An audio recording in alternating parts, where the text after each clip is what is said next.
It seems support for sterling about 160, 161. It's off a percent. I believe it's off about 3% over the past month against the dollar. How low can we go before the vote?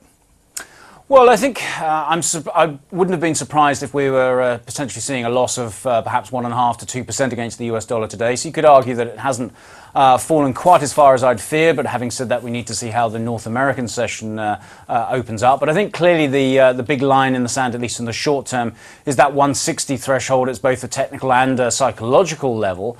So I think that's something to look out for in the next few sessions.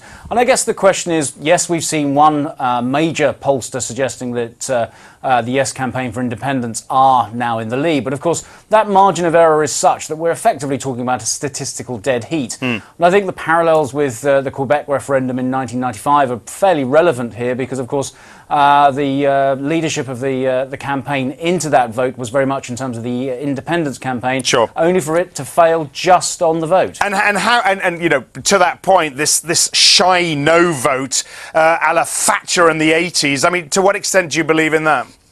Well, I think there is an element of that, and I think the pollsters perhaps are mindful of that particular concern in terms of trying to assess their vote. But of course, this vote is a very difficult one to really judge because, of course, the electorate is rather different to what you would normally consider in a normal mainstream election because, of course, you've got young voters, 16 to 18-year-olds included.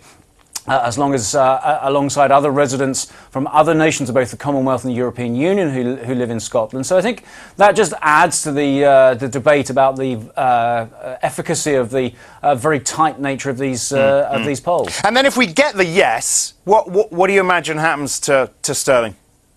Well, you would have to say that if there were to be a yes vote, then further uncertainty is the obvious scenario because, of course, we then have potentially months, if not years, of negotiations as we go through what is going to be an amicable or less than amicable divorce.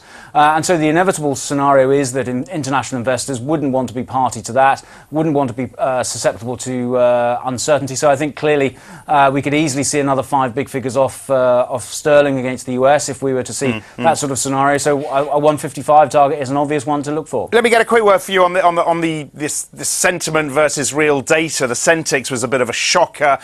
Do we take that with a pinch of salt?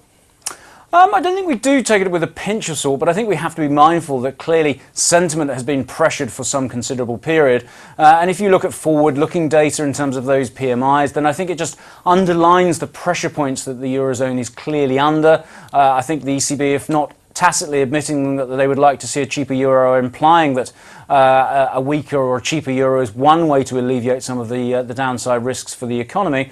But I think the question marks over the weakness of the sentiment, I think, are continuing to build, and we still like being short of euros.